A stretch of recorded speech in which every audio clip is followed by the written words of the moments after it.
Kimbote, kokanda ya ukudile Kongo, kimbote kien. Unu paikijaka, pangeno, toyone Kongo, kabobela ba, kakala uswa mako. Pangizama,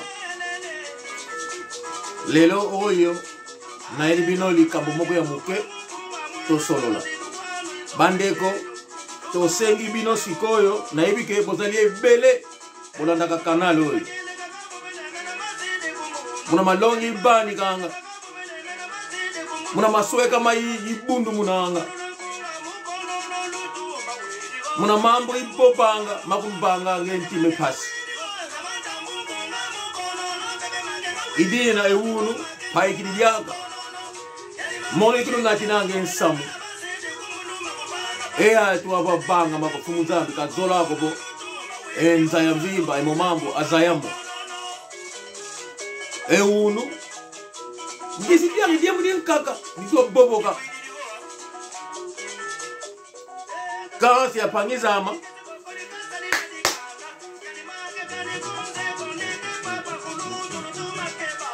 ubala nkunga mukono no Kamantambu nkunga mukonono. Na wanu kama ukambe kanda. Nzebo maipo banga. Matokulu bange pasi. Kalu zola ako. Kasi emonope. Waka ikulu kwa kamo. Na anga volo katule muya inza.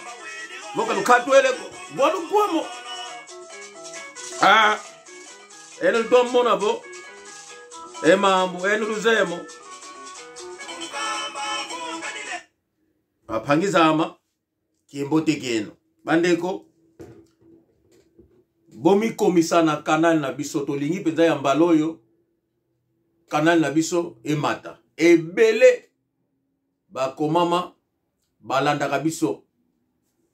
Me. Batu wana. Balinga kate kanal na biso emata. Me balanda ka biso. Po oyo na lobaka. Ekota kabango na mitema. Esala kabango pasi. Na avwanda. Mukona fingene na otala niyama oyo. Tala zoba oyo. Ba musuku muna baza kolinga ba décrire ngai. Na sekaka. Kasi ba bisike nima. Ta ngana lobaka. Fete mwana bo ankaka. Wele baiki sedi oko yenguba. Sidi bandambu bakide kiti. Bindi kide malu seka landa. Ankaka se afuema bo. Mbwangwani. Kasi kunda bobelanga. Wakati wa finga po mbwangwani. Muna mukokula ngini nanga. Mambo itwa boba muna matu matu. Mukota meni nanga. Masidi muna matu matu. Awidi mo. Unu maiboba. Ankaka kuna avwanila. Bua pakiti. Kasi. Muna mukokula ngini nanga. Manu George Sandi. Manu Ngombo Masivi. Mukokula nginanga mbutama.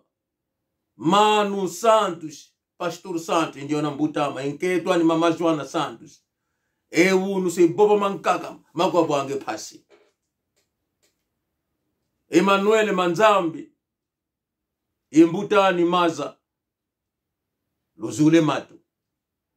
Leki ya makia la kubila. Kuna Irlanda. Luzule matu. Pangi ya ma Jezi Tsakala de Londres. Enjona leki ya. Emono kibila kana kanda ko. Jose Wanduka. Da babi dioko yengubo bindi kimana. Ugwa mambu ibobe unu. Pande kuna ngai. Nzolu Vonda Bernardo Mama Fueka Ipanga Gionket Luzi ule matu Lotu malande maibobi unu Manu Zakaria Mayala Dioku Pilu Mbutamu Bandeko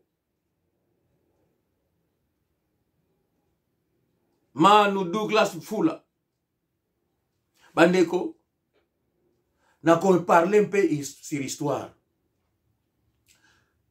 batu mingi bazolanda programme oyo ya leki na biso J'aime Liboke. J'aime Mutalikasu aza mwana na biso, aza mwana ya grand na biso ngimbi lelo à partir de la voie de Matadi. Bana Matadi bayombi mingi bana bomba bana mwanda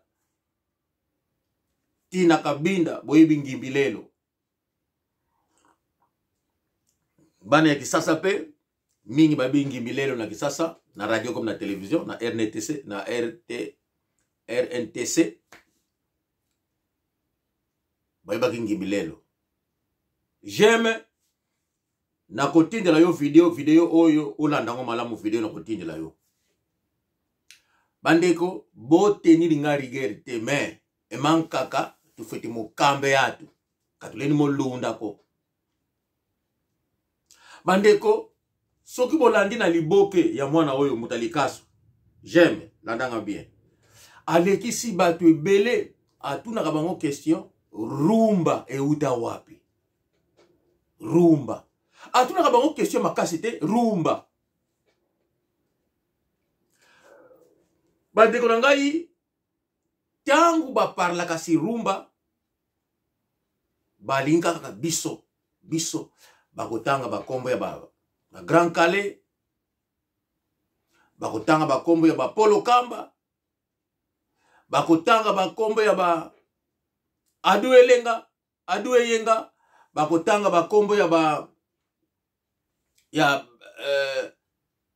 vie bokilo esenge bakotanga bakombo ya Badewayo bakotanga bakombo ya ba Grand Calais bakotanga bakombo ya ba Tabule ba Franco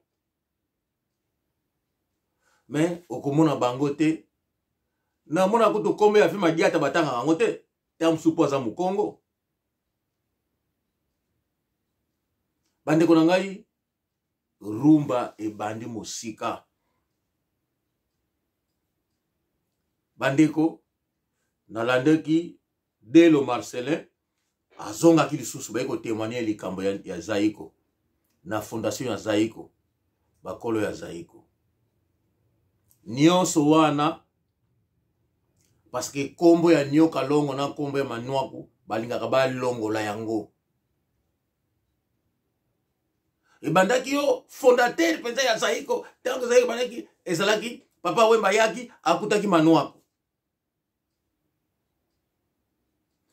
te Nyoka Longo azalaki ekomi nini bakomi koluka conflit ekota entre Nyoka Longo na Manwaku epona nini po bazali ba visike nima oyo na lobi boyoki yango bolandanga malamu po bazali ba visike nima donc eloko za kozanga bango balongola kombo ya Nyoka Longo na Manwaku ebimageno mutu asalaki Zaiko Nyoka Longo nani asalaki Zaiko Papa Wemba hangi yao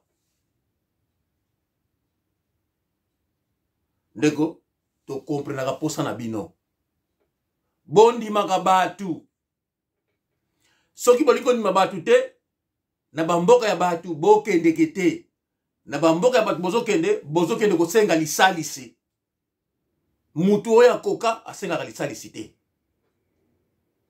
likambo ya rumba yango kolobela lelo yango posa na bino kombo ya Nyoka Longo na ya Manwaku yango esalaka bino pasi na kombo ya Zaiko et Dieu merci le vieux Delo Marcelin abimi ayiko éclaircir yango mais vieux Delo aza musicien te ayiko beta ta instrument moko te ekomi o bongo Deve Mwanda pona nini bolingi kaka kombo ya Deve Mwanda elongwa et Dieu merci Delo Marcelin abeta musique te ayebi instrument te aza na connaissance na mais ayebi eloko moko te ya musique donc moyen bozongisa wana mutu na ye ezate Deve Mwanda Nyoka Longo na Manwaku ba visike nima bolandanga lelo jojo diambo de ko banga nge pasi na limboli yango lelo Waito popa pisike nima. Mubako salwina. Bande kona ngai. Na matadi. Tozaki na orchestre mo komona ngo Cometi Mambo. Cometi Mambo. Esalema presque mbula moko. Naba OK Jazz. OK Jazz wapi? Oyo ya Franco.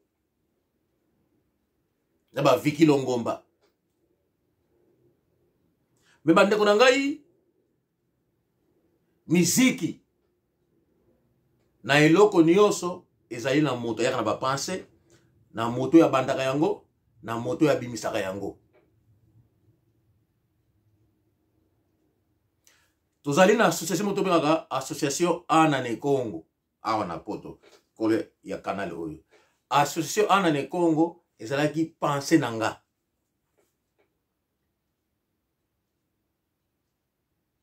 Kanale oyo Anane Congo. Ezalaki pense nangai. Pe ngai mutasalaki yango. Association Anane Congo ezalaki pense nangai. Pe ngai mutasalaki yango. Et puis na bengi batu. La se bango pense nangai. Bango pe bandimiki no. Pense za malamu. To sangani. Ale pense yango. To bimisi yango. Makambo msu zalaka keno. Mutu aye na pense. Mais mutu na eloko mwa sali yango te. Moto msusu oye kaki pense. Azimba pense moninga. Atiango en pratique. Enta abimisi yango. Tango kubimisi yango. Aluki batu. Batu baye basangani. Aeloko wane komi nini. Munene. Omoni expansion eloko. Na meki ko limbola awa. Ndeko na ngai na Congo miziki. Soki ba existaki ko beta miziki. To yebite. Me wendo kolosoi tango azako beta azaki soki ko beta miziki na kusaka ba pesh na nzela ya masuwa na kwenda pa bangala kuna. Papa Emmanuel de Oliveira Maungu azalaki dia ko beta miziki. Bino kozana ba professeur ba historien soi-disant botanga histoire oyo bolingi ko lobela yango te. Bolingi ko tanga kombo ya Emmanuel Maungu de Oliveira te po azali bisike nima. Po azali angolais. Po azali angolais. Boza koyoka monoko kilo botanga yango. Kombo ya nini? Emmanuel Maungu de Oliveira. Yango lelo na linye na yebisa bino. Tangu tata na bino ubeka fratere ya rumba. Azako beta miziki na yeko yemba na mulangi na yeko ngona na masuwa oyo kendenge na Equateur kuna. Et si studio édition Ngoma et Salami. Ngoma veut dire tam. Ya Greco yo soki para soki nani kombo na ye na posoni kombo na ye. Greki wana moto ya liboso oyo ya découvraki. Azobeta miziki, c'était papa Emmanuel Maungu de Oliveira. Na salibino défi. Soki musicien liboso azali oya betaki miziki édition Ngoma abimisi à part papa Emmanuel Maungu de Oliveira bino ba professeur ya université ya Congo soit des ba intelligent historien botange la biso kombe ya mutu wana.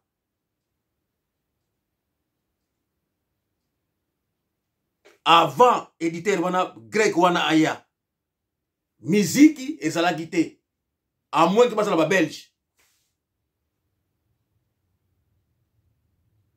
Nzembo ebimi tata kubota beto ayebi ko bota bana. Oh baya kobina rumba toda kareta wana papa Emmanuel Maungu de Oliveira. Tike bunga mama nakoki kozonga mboka te tika ebunga. Tike bunga tike bunga mama nakoki kozonga mboka te tike bunga wana papa Emmanuel Maungu de Oliveira. Umbanzange moyo etale Eaye kole manye umbanzanga. C'est papa Maungu de Oliveira. Les Grecs arrivent au Congo à Sali. Moutou abisimize mona papa Emmanuel de Oliveira.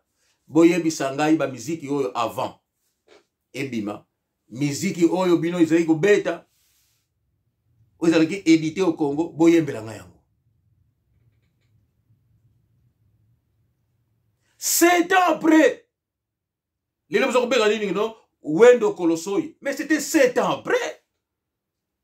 Mouteli Bosso a yebisi Wendo Kolosoi. C'est papa Emmanuel Maungu de Oliveira. Après si un micro, papa yeba un disque. 7 ans après. Oh. Papa Emmanuel, azakina mutumsu babeta nani. Faisait la comment fait la Pereira, hein? Ce qui Ferreira. Bango. Adoué yenga bino busa ko loba. Mais oya yembisi yena micro. Basa la nzembo. Ce n'est pas papa Emmanuel de Oliveira. Maungu de Oliveira. Oh. Bande ko nangai. Nyoso wana pona nini? Batu wana, mutu wana azali angolais. Yango eloko ezotungisa bino. Mais lokolo bozali minene makamiso bino boyebi yango. Bamboka ya batu bokendeke te po batu oyo bakokana nyoso bakendeke kosenga batu te. Angola abundelaka teke no tozala banani non. Nakoyebisa bino likambo ya Royaume Congo par exemple. Bandeko, tangu Royaume Congo existait. Tangu Royaume Congo existait. Congo Kinshasa n'existait pas. Congo Brazzaville n'existait pas. Mais Mbanza Congo existait. Parce que Mbanza Congo faisait partie du Royaume Congo. Bozola nanga Mbanza Congo wana lelo oyo eza na Angola. Tangu wana Belge nano ayete, Français nano ayete, mais Portugais azalaki déjà. Parce que c'est les Portugais qui arrivent le premier à découvrir Royaume Congo. Et yango ko sala ke no Portugais sala 500 ans wana. Tango ba Belge ba Français ba ye ba bandi ko diviser Royaume Congo. Bandambu ndambu oyo bakendeki makila na bango ya Royaume Congo zalaki kati na bango. Bandeko avec l'évolution yangana bomonaki Abako. Eko salema. Ezalaki Association de Bakongo. C'est bien clair. Association de Bakongo. Qui veut dire que Congo est sur RDC. À cette époque, ils allaient quitter. Tous ces gens-là, Mindele à Kabola qui bango, yo, Congo Brazzaville, tout ça. Mais Batouana, ceux qui basali le Mundele, bazongaka ensemble. Bakutanaka. Basali Association de Bakongo.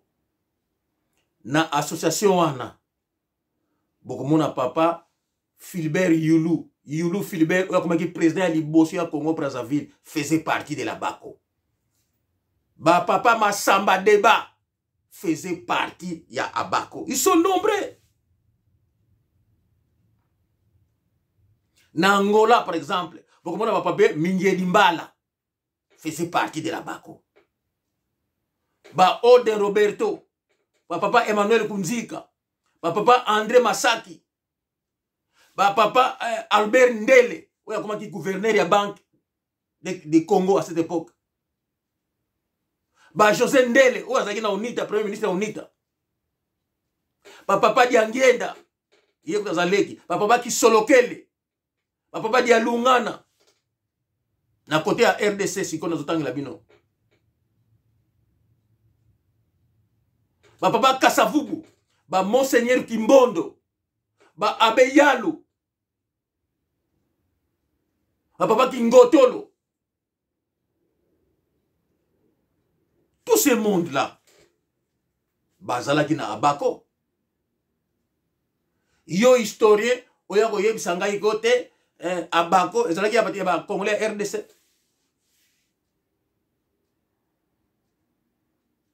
Bomonaki Mobutu, azaki na maman Mobutu. Est-ce que bino yeba yiki no maman Mobutu azaki angolaise, azaki kabindaise? Boyeba ki yango? Bino ba historien bato mayele. Sikoyo bola kisabiso libote ya maman Mobutu. Marie Antoinette. Okomona parmi bango bokosala ki congolaise, okomona parmi bango bakabinde bazakuna.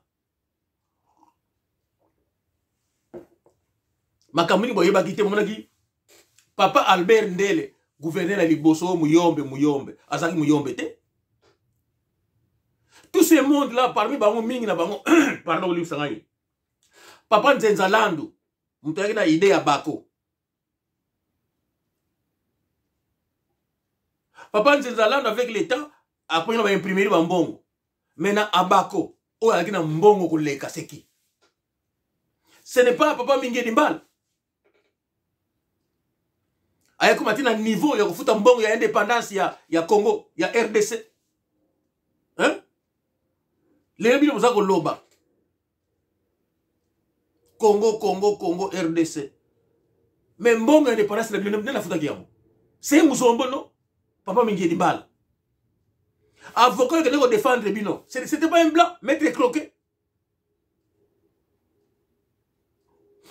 Mais maître Croquet wana. Oya kele ko contacter ye po ye akene ko défendre bino. C'était nana zwa ki. C'est papa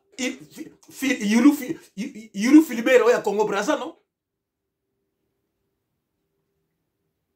Ye muta sala ki yango.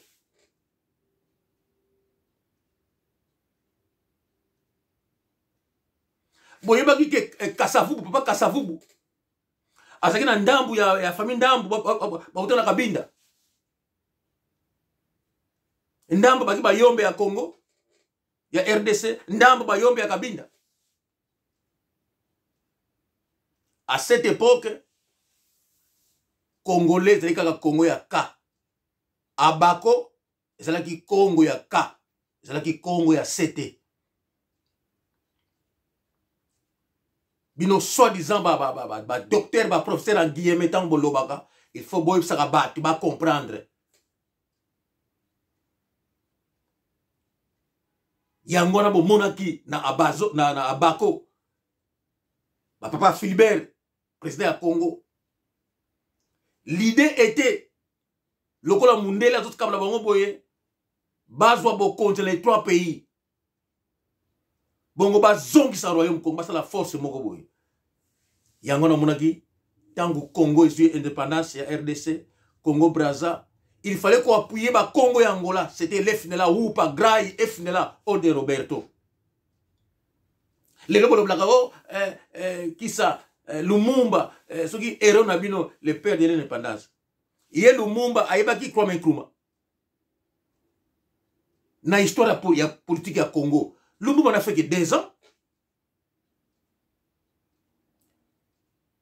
Moutokot si Lumumba na politique à Congo, c'est le vieux Ode Roberto. Na tie mutubo katanga. Na tie mutubo katanga. Vous parlez de Lumumba. Il y a Lumumba, c'est l'histoire du Congo.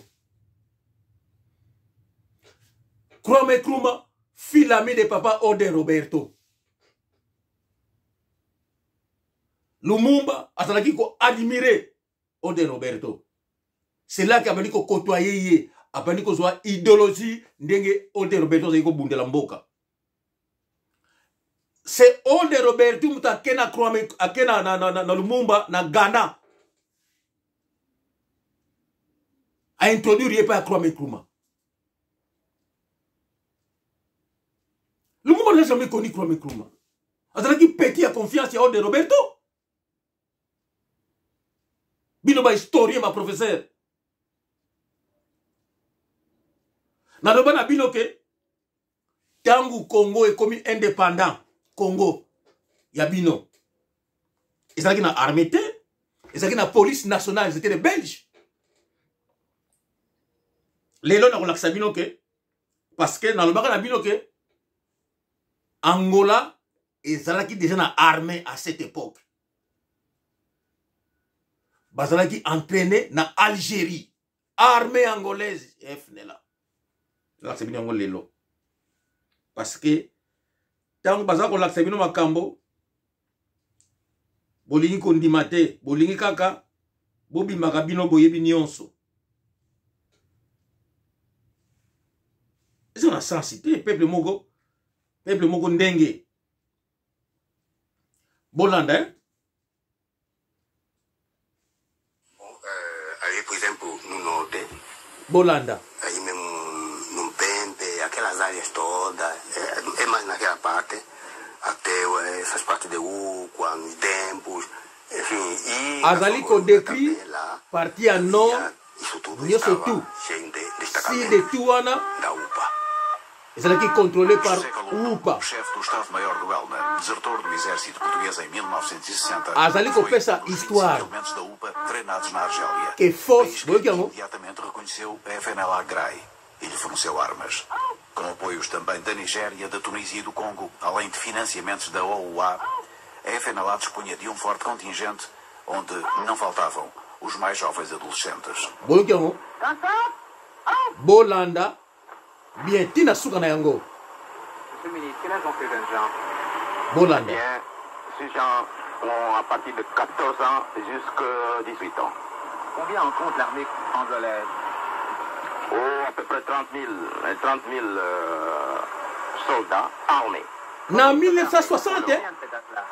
S'il vous plaît. Combien qui ont cet âge-là? Combien qui ont entre 14 et 16 ans? L'armée angolaise avait dans les 30 000 Beaucoup. contingents. Oui, ici c'est à partir de 14 ans jusqu'à Bolanda ici, quoi. 18 ans. Est-ce que vous pourriez m'en présenter quelques-uns qui aient 14 ans, par exemple? Oui, pourquoi pas. Congo, ils ont une armée. À partir d'ici, jusque-là, ce sont ces gens-là qui ont 14 ans. Est-ce que parmi ces 4 jeunes gens de 14 ans et Vous demi, voyez? il y en a qui est déjà tué des Baoutaki na Algérie, Basali, ba commando. Mato Branco. Quem é que matou Branco entre vocês? Já mataram. Você matou? Ah, ils ont commencé par de machette. Ils ont tué les Portugais avec des machettes. Bolandi yango.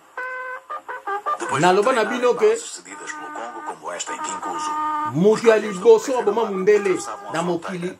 e lançavam ações no Bauta interior na da tribi ba Angola. Congo. Para contrariar a sua atuação, os militares portugueses implantaram em toda a região afetada Bolandi um yango sistema lelo. quadrícula, definindo a Zona Militar Norte, comandada Bolandi a yango. partir de Luanda. Isto é, toda a área foi Tango dividida em Congo parcelas, e como indépendant na les unidades 30 utilizadas em 1960. batalhões e em setores. FNLA UPA, azalaki na ba militaire armé, ezalaki na Algérie, bazalaki entraîné na Algérie. Nesta malha, em que assentava a zona militar Et aujourd'hui, je vous explique, dans le monde de ba premier commando béret vert, bazalaki entraîné par les commandos angolais, ba utana ki cours, utaka na Algérie. procuravam atingir Après as zonas ça, situadas mais a sul. bandi ko ba israélien, bandi ko entraîné bino. Bondi maka yango te. Bomoni yango. Bandeko, tangu na lobaka na bino, na melaka masanga te, nazalaka liboma te. Na lobaka na bino, ba vraie histoire cachée. Oyo bino, ba innocent boyebi te. Mais lokolo bolingi ko milaki sa bino boyebi. Sécurité à Mobutu, beaucoup de Congo wazalaki kuna. Ti landa kune kolamba na ye. Pasaki bangole. Okumuna we muyombe. O suki muto wapi? Uzombo. Bayombe wana bazalaki bakabinde. Bandeko bana ya Angleterre na yebisi bino lelo Gordon Masiala. Gordon Masiala oyo botako mona tozako linga mingi. Gordon Masiala aza né au Congo te. Gordon Masiala abotama na Kabinda. Azalaki Angolais Kabinde. Ba oyo bayebaki Gordon Masiala à travers portugais na ye. Boko comprendre que Gordon Masiala azalaki Congolais te. Ba oyo bayebaki ye akati botu na mwasi na ye. Gordon Masiala azalaki muyombe te. Oui, azalaki muyombe ya Angola ya Kabinda. Lokola kina bandeko les deux côtés, Gordon Masiala abotami na Kabinda akoli kuna, après ça aye sous la bandeko mususu oyo bazaki na bayombe ya Congo, après ça aye na Matadi. Yanga na Gordon soka kena Angola azokende na famille na ye. Famille ya Gordon Angola bazali bakabinde. Bato mosusu eza ndenge na bango, balinga na bango te, vi na bango bato bayeba yango. Ako s'adapter lokola caméléon na vie oyo bozomonela ye, et puis yango pe apesi bino impression. Yango na yebisi bino Gordon Masiala par exemple azalaki na ye Angolais. Lokola ngai na yebaki ye, mwasi na ye ndako ayebaki na ye secret yango. Na tuni bino soki maman Mobutu azalaki Angolais te, azalaki Kabindese te, oyo miseli bota na ye Équateur. Soki Manuel Maungu yete papa ya rumba, bobi misa miziki ya liboso oyo édition ngoma esalaki avant ya papa Emmanuel Maungu. Abako soki ezalaki ya RDC na tuni bino Yurubel Fili soki Filbert azosala nini na nani oyo Masamba Deba basala nini na Bako ba Ode Roberto ba papa Manuel Kunjika basala nini na Bako, papa Manuel Mingiri Mbala basala nini na Bako. Bandeko pona lelo na suki awa rumba père ya rumba ezali papa Emmanuel Maungu de Oliveira. Bolinga te ilukembe mo lusalama ikumbu lusala diao ilute ilukembe mo ikumbu lusala diawe. Ciao ciao.